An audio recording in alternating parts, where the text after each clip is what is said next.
नमस्कार स्टूडेंट्स। आज हम प्रोसेस ऑफ स्टाफिंग के बारे में जो 4 प्रोसेस रह गई थी, बची हुई 4 प्रोसेस के बारे में जानेंगे।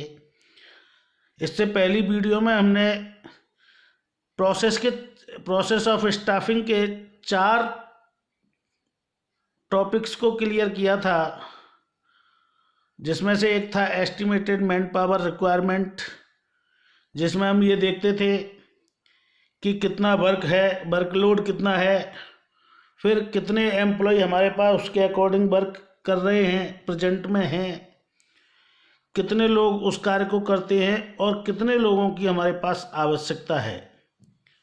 तो ये हम वर्कलोड एनालिसिस और वर्कफोर्स एनालिसिस से जो है पता लगाते थे कि कितने एम्प्लॉय हमको और चाहिए रिक्रूटमेंट के लिए, तो उतने ही एम्प्लॉय का हम जो है रिक्रूटमेंट करते थे।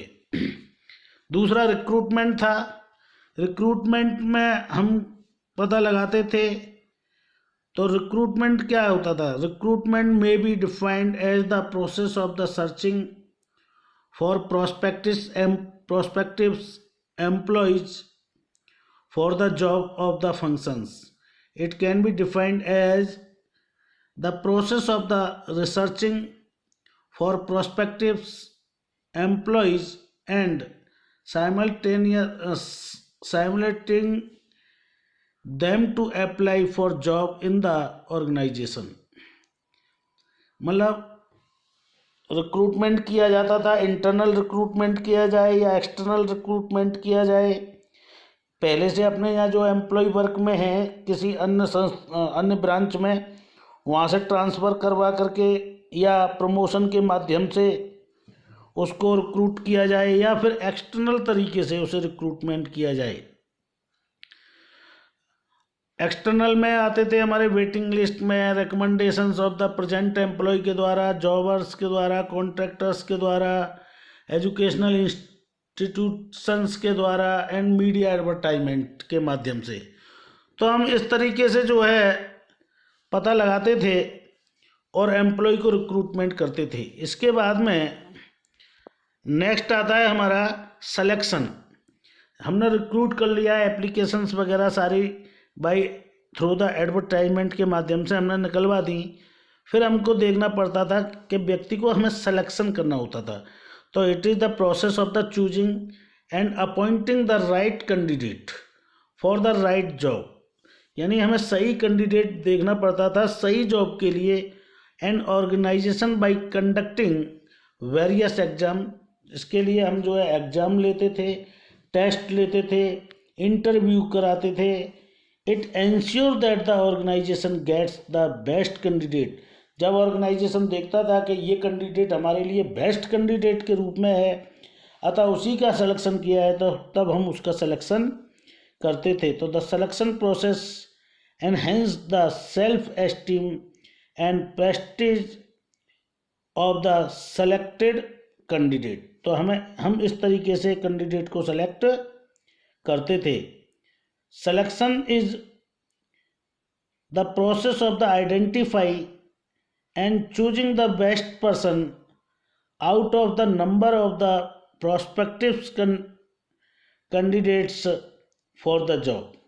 तो इसके माध्यम से हम प्रोस्पेक्टिव कैंडिडेट को जो है देखते थे कि कौन सा कैंडिडेट हमारे लिए ज़्यादा बेटर है, उसी के अकॉर्डिंग जो है हम कैंडिडेट का सिलेक्शन करते थे। नेक्स्ट इसके बाद में आता है प्लेसमेंट एंड ओरिएंटेशन। जब हमने सिलेक्शन कर लिया किसी भी एम्प्लॉय का, फिर हमें उसे प्लेसमेंट देनी थी। प्लेसमेंट का मतलब कहाँ पर हमें उसको अपॉइंट करना है, कहाँ पर हमें उससे वर्क कराना है, तो उस प्लेस पर उसको जो है उस प्लेस को उसको बताया जाता था। फिर वहाँ के एम्प्लॉइयों से, जो पूर्व में एम्प्लॉय हैं, उनसे उनका इंट्रोडक्शन कराया जाता था। इंट्रोडक्शन कराने के बाद में फिर उनको जो है बताया जाता था रूल्स ऑफ रेगुलेशंस के बारे में कि आपको ये वर्क करना है, ऐसे ऐसे वर्क करना है। तो ये सारे प्रोसेस उसको बताई जाती थी। तो the employer is the given a brief presentations about the company and is introduce to his superior, उसको सुपीरियर से, उसके से और सबॉर्डिनेट से एंड कॉलेजियस, उसके साथ काम करने वाले लोगों से उसको इंट्रोड्यूस कराया जाता था, उसको बताया जाता था कि ये लोग आपके साथ वर्क करेंगे, ठीक है ना। तो उसे इंट्रोड्यूस कराया जाता सबॉर्डिनेट से, सुपीरियर से एंड उसके साथियों से। He is taken around the work place and given the charge of the jobs for which he has been selected, जिस पोस्ट के लिए उसे सेलेक्टेड किया गया था उस पोस्ट का उसको चार्ज दिया जाता था। नेक्स्ट, जब सिलेक्शन कर लिया हमने, उसे चार्ज दे दिया, सारे जो है ओरिएंटेशन करा दिया। Orientation is this introducing the selected employee to other employees, यानी जो एम्प्लॉय सेलेक्ट किए हैं और जो अन्य एम्प्लॉय हैं, and familiarising him with the rules regulation and policies, तो वहाँ की पॉलिसीज़ के बारे में, रूल्स के बारे में, रेगुलेशंस के बारे में उनको बताया जाता था। Placement refers to the employ occupying the position और post of which the person has been selected. तो ये आपने प्लेसमेंट और ओरिएंटेशन के बारे में जाना, जिसे हमने पूर्व वीडियो में भी पूरी तरह से हमने कवर किया था। अब इसके बाद में जो 4 बचे थे, ट्रेनिंग एंड डेवलपमेंट, हमने प्लेसमेंट करा दिया एम्प्लॉय का, ओरिएंटेशन करा दिया, उसको रूल्स ऑफ रेगुलेशंस के बारे में बता दिए, प्लानिंग के बारे में बता दिया, प्रोसेस के जो भी पॉलिसीज है वर्क करने की वो बता दी, यानी सेलेक्ट होने के बाद। अभी भी हमें अगर ऐसा लगता है कि बंदे को हमें ट्रेनिंग करानी चाहिए जिससे कि उसका डेवलपमेंट हो सके, तो उसका डेवलपमेंट कराने के लिए जो है हम क्या करते हैं, उसकी ट्रेनिंग कराते हैं, प्रशिक्षण कराते हैं उसे ट्रेंड करने के लिए। तो कर्मचारी जो हमने एम्प्लॉय नियुक्त किया है, जो अपॉइंटमेंट किया है, जो रिक्रूटमेंट किया है, जिसका हमने सिलेक्शन किया है, उन कर्मचारियों को अगर ज़रूरत पड़ी तो उनके डेवलपमेंट के लिए, उनके स्किल को बढ़ाने के लिए हम जो है ट्रेनिंग कराते हैं, ताकि वो जो है एक स्किल्ड वर्कर बने, स्किल्ड एम्प्लॉय बने, और जिसका लाभ, जिसका बेनिफिट्स किसको मिले, ऑर्गेनाइजेशन को भी मिले और उस एम्प्लॉय को भी मिले। तो वो कह रहा है systematic training helps in the increasing the skills. तो हम जो ट्रेनिंग कराते हैं उससे उसका स्किल डेवलपमेंट होता है, नॉलेज, उसकी नॉलेज बढ़ती है of the employee in doing their jobs through various method. तो वो जिससे कि विभिन्न प्रकार से डिफरेंट टाइप्स के मेथड से को यूज करके वर्क को करे, और जिससे कि वर्क एफिशिएंट हो और अफेक्टिव हो। Development involves growth of the employees, और इससे क्या होगा कि एम्प्लॉय की ग्रोथ होगी, एम्प्लॉय का डेवलपमेंट होगा, और अगर एम्प्लॉय का डेवलपमेंट होगा तो उसका जो है बेनिफिट किसको मिलेगा, ऑर्गेनाइजेशन को मिलेगा। तो in all aspects such as performance, knowledge etc. तो इससे क्या है, दोनों का बेनिफिट्स होता है, उसका तो होगा ही होगा ऑर्गेनाइजेशन का, ऑर्गेनाइजेशन के साथ साथ जो है एम्प्लॉय का भी होगा। एम्प्लॉय का होगा तो एम्प्लॉय के सहारे से जो है ऑर्गेनाइजेशन का, क्योंकि वो वर्क डिफरेंट टाइप के टेक्निक्स को यूज करके उसको वर्क को करेगा। परफॉर्मेंस अप्रेजल, परफॉर्मेंस अप्रेजल क्या होती है? Performance appraisal means evaluation of the employee. तो इसमें एम्प्लॉय का एवेल्युएशन किया जाता है। एवेल्युएशन कौन करता है? टॉप लेवल मैनेजमेंट करती है। Current and the past performance, जो उसने वर्क किया है, जो उसकी पास्ट की परफॉर्मेंस है as against certain pre determined standards, कि वो किस तरीके से वर्क को करता है, अर्थात उसकी वर्क परफॉर्मेंस क्या है, कितने समय में वर्क करता है, उसे जो विदिन वर्क दिया गया है उस विदिन टाइम के अंतर्गत वो उस वर्क को कर लेता है अथवा नहीं कर लेता है। तो इस आधार पर उसकी जो है अप्रेजल मतलब परफॉर्मेंस को चेक किया जाता है, एवेलुएट किया जाता है। Once an employees has undergone a training. अगर वो मान लो उसकी परफॉर्मेंस ठीक नहीं है तो उसकी ट्रेनिंग कराई गई है अथवा नहीं कराई गई है, तो ट्रेनिंग की अगर आवश्यकता है तो ट्रेनिंग भी कराई जाएगी उसे, और ट्रेनिंग कराने के बाद भी उसकी जो है performance is not good, so that the performance appraisal is not good, his her performance is evaluated. तो उसकी परफॉर्मेंस को हम क्या करते हैं, इवेलुएट करते हैं। It is concern with the constitution, वो continuous evaluation of the performance of employ in the organisation. तो ऑर्गेनाइजेशन के अंदर समय समय पर हम जो है अपने एम्प्लॉयज़ का एवेल्यूएशन करते रहते हैं, उसकी परफॉर्मेंस के बारे में जानकारी करते रहते हैं। तो इसमें हम जो है कर्मचारियों के बारे में देखते हैं कि ये कर्मचारी योग्य कितना है, कितना क्वालिफाइड है, ठीक है ना, उसकी जांच करते हैं और उसकी एवेल्यूएशन करने के बाद में फिर उसको प्रमोट करना है अथवा नहीं करना है, इस बारे में जो है हम जानकारी हासिल करते हैं। तो ये सेल्फ अप्रेजल से रिलेटेड है। तो उनका self appraisal top level management के द्वारा जो है पूरा किया जाता है। और ये सेल्फ अप्रेजल जो होता है, इनका परफॉर्मेंस जो अप्रेजल जो होता है, ये इनके विकास में सहायक होता है। इसी के आधार पर उसको प्रमोशन वगैरह वगैरह बातें होती हैं, उसका डेवलपमेंट इसी पर निर्भर रहता है। प्रमोशन एंड कैरियर प्लानिंग, इसके बाद में क्या है, प्रमोशन एंड कैरियर प्लानिंग का मतलब क्या हुआ, हमने ट्रेनिंग कराई, परफॉर्मेंस देखी, परफॉर्मेंस का एवेल्यूएशन किया, और जब परफॉर्मेंस का एवेल्यूएशन करने के बाद में हमें लगा कि इस बंदे का जो है या इस एम्प्लॉय को का डेवलपमेंट होना चाहिए, अर्थात इसका प्रमोशन होना चाहिए, इसके कैरियर अच्छा होना चाहिए, तो उसके कैरियर से रिलेटेड सारी बातें अब शुरू होंगी। तो जो प्रमोशन के आधार पर जो हमारे एम्प्लॉयज़ हैं, ठीक है ना, तो उसमें देखा जाएगा कि उनका वर्क के प्रति लगाव कैसा है, उनका डिसिप्लिन कैसा है, वो अफेक्टिव वर्क करते हैं अथवा नहीं करते हैं, ठीक है ना। अतः ये सारी बातें प्रमोशन के लिए ज़रूरी हैं। तो प्रमोशन में क्या करता है, सबसे पहले हमें एवेल्यूएशन करना होता है एम्प्लॉय का, कि एम्प्लॉय का बर्ताव कैसा है, कोऑर्डिनेशन से रहता है अथवा नहीं रहता है, अधिकारियों के साथ इसका कैसा कोऑर्डिनेशन है, इसकी परफॉर्मेंस वर्क परफॉर्मेंस कैसी है, ठीक है, इसके डिसिप्लिन कैसा है।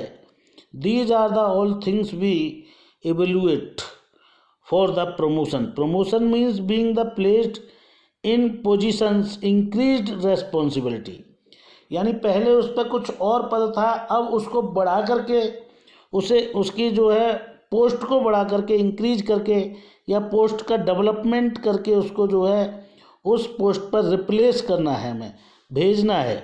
तो performance means placed in an position.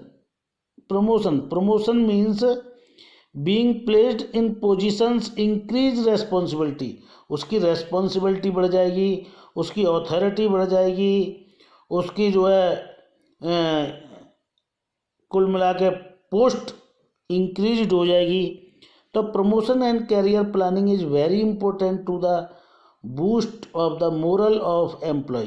तो एम्प्लॉय के लिए बहुत जो है इम्पोर्टेंट होता है, प्रमोशन बहुत ज़रूरी होता है उसके कैरियर प्लानिंग के लिए, जिससे उसका कैरियर डेवलप होता है, उसकी परफॉर्मेंस डेवलप होती है, उसकी नॉलेज डेवलप होती है, उसका मोरल इंक्रीज होता है, and motivate them to utilise their full potential.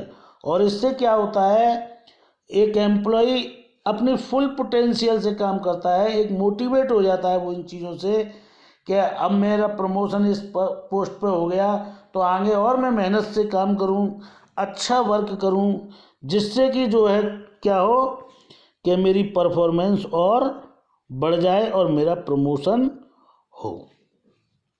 इसके बाद में आता है कंपनसेशन। कंपनसेशंस क्या होता है, कंपनसेशंस भी जो है स्टाफिंग के अंतर्गत द मेन पॉइंट्स है। तो ये जो कंपनसेशन का मतलब होता है उसे दिए जाने वाले रेमुनरेशन, अवार्ड्स, रिवार्ड्स जो दिए जाते हैं, इट इज़ द कंपनसेशन। तो स्टाफिंग के इस प्रोसेस में compensation is the very important task for the employee. ये दो प्रकार से दिया जाता है। एक तो इसको दो मेथड होते हैं, डायरेक्ट फाइनेंशियल पेमेंट और एक indirect financial payment. Direct financial के अंतर्गत जैसे कि उसको वेजेज दी जानी है, उसको सैलरी दी जानी है, उसको कोई रेमुनरेशन दिया जाना है, कमीशन देना है, बोनस देना है, इन सब को सम्मिलित किया जाता है काय में, डायरेक्ट पेमेंट में। अब डायरेक्ट पेमेंट भी दो प्रकार से होते हैं। कौन कौन से? एक तो टाइम बेस्ड और एक परफॉर्मेंस बेस्ड। अच्छा, ऐसा रेमुनरेशन जो टाइम बेस पे दिया जाता है, अर्थात इसको देने का मतलब होता है वेतन या मजदूरी का जो भी पेमेंट करना है वो दैनिक आधार पर करना है, डेली बेसिस पे करना है, वीकली करना है, मंथली करना है, एनुअली करना है अथवा हाफ ईयरली करना है।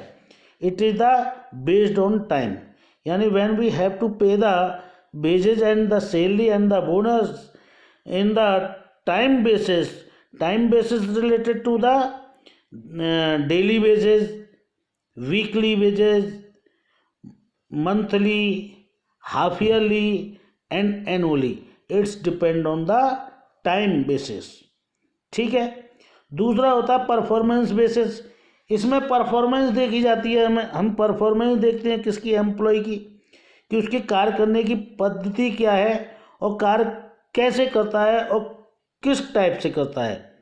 तो यहाँ पर जो वेजेज और सैलरी का जो पेमेंट किया जाता है according to the work performance, work के परफॉर्मेंस के आधार पर उसे वेजेज एंड सैलरी पे किए जाते हैं। दूसरा होता है इनडायरेक्ट फाइनेंशियल मेथड। इसके अंदर क्या है, इसके अंतर्गत आती है जैसे मेडिकल फैसिलिटी दे दी उसको, इंश्योरेंस फैसिलिटी दे दी, कुछ जो है एनकैशमेंट अर्न लीव दे दी, ठीक है ना, उसको ग्रेचुटी दे दी।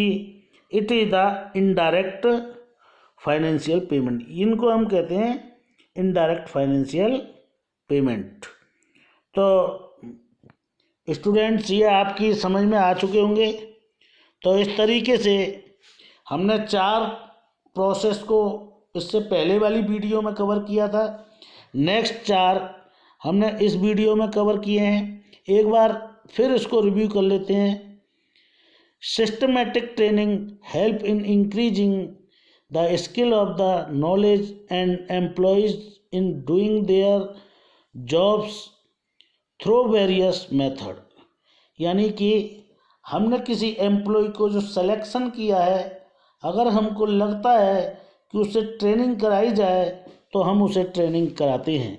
ट्रेनिंग का मेन पर्पज़ क्या होता है, उसकी स्किल को बढ़ाना, उसकी नॉलेज को इंक्रीज करना, एम्प्लॉय के जो है डिफरेंट मेथड से डिफरेंट टेक्निक यूज करके वो वर्क को अच्छी तरह से कर ले, ऐसा करने जिससे कि उसका सेल्फ डेवलपमेंट हो। और जब सेल्फ डेवलपमेंट होगा उसका, तो उसका लाभ हमको, उसकी परफॉर्मेंस का लाभ हमको, हमारे ऑर्गेनाइजेशन को भी मिलेगा। Their job through various method development involves growth of the employee. इससे एम्प्लॉय की ग्रोथ होती है, डेवलपमेंट होता है in all aspect such performance knowledge. इससे उसकी नॉलेज बढ़ती है, उसकी परफॉर्मेंस बढ़ती है। 6वां है परफॉर्मेंस अप्रेजल। परफॉर्मेंस अप्रेजल में क्या है, एम्प्लॉय का एवेल्युएशन होता है वर्क के आधार पर, क्या एम्प्लॉय है कैसा, इसका डिसिप्लिन कैसा है, इसके कार्य जो करने की शैली है वो कैसी है, कार्य किस तरीके से करता है। तो इस तरीके का हम जो है एवेल्युएशन करते रहते हैं बीच बीच में कि कर्मचारी ठीक चल रहा है अथवा नहीं चल रहा है, और उसको परफॉर्मेंस अप्रेजल में लिखते हैं। ये टॉप लेवल मैनेजमेंट के द्वारा किया जाता है। तो performance appraisal means evaluating an employee's current and or post performance as against certain predetermined standards. Once an employee has undergone a training, his her performance is evaluate it concern with continuous evaluation of the performance of employee in an organization। इससे क्या होता है, उसकी performance बढ़ती है। अब जब उसकी परफॉर्मेंस बढ़ेगी तो सीधी सीधी बात है किसकी परफॉर्मेंस बढ़ेगी, ओवरऑल ऑर्गेनाइजेशन की भी परफॉर्मेंस बढ़ेगी। प्रमोशन एंड कैरियर, अब हमने एवेल्युएट कर लिया तो एवेल्युएटर में देखा ये कर्मचारी बहुत अच्छा है तो इसको प्रमोट कर दिया जाए आगे। प्रमोट का मतलब इसकी पोस्ट को इंक्रीज कर दिया जाए, इसकी रेस्पॉन्सिबिलिटी बढ़ा दी जाए, इसकी ऑथोरिटी बढ़ा दी जाए। तो हम इस चीज़ पे काम करना शुरू कर देते हैं फिर। तो इसमें क्या होता है, promotion means being placed in positions, increase responsibility, promotion and career planning is very important to the boost of the moral of employee and motivate them to utilize their full potential। इससे क्या होता है, employ का motivation होता है, promotion के माध्यम से मोटिवेशन होता है तो वो फुल टैलेंट को यूज़ करते हुए, अपने ज्ञान को यूज़ करते हुए, अपनी टेक्निक्स को यूज़ करते हुए अच्छी परफॉर्मेंस देता है और फुल पोटेंशियल से अपना वर्क करता है। Compensation is related to the wages, salary, bonus and एक्सेप्टाज। तो ये दो प्रकार से दिए जाते हैं, डायरेक्ट मेथड है, direct financial payment method, indirect financial method. Indirect financial method में इंश्योरेंस है, ठीक है ना, insurance, medical facility, compensation, gratuity and एक्सेप्टाज ये शामिल किए जाते हैं। और डायरेक्ट मेथड में क्या शामिल किए जाते हैं, वेजेज है, सैलरी है, कमीशन है, बोनस है, ठीक है ना। तो इस चीज़ की चीज़ें जो होती हैं वो डायरेक्ट कंपनसेशन में आती हैं, ठीक है। तो समय, अब डायरेक्ट में भी दो टाइप से हम पेमेंट करते हैं, on the basis of the time, on the basis of performance. जहाँ समय के आधार पर दिया जाता है वहाँ टाइम बेसिस होता है, जहाँ जो है नॉलेज के बेस्ड पे दिया जाता है, कार्य के बेस पे दिया जाता है, वो जो है जैसे वेतन है, सैलरी, वेजेज, कमीशन, जे नंबर ऑफ प्रोडक्ट के आधार पर या फिर जो है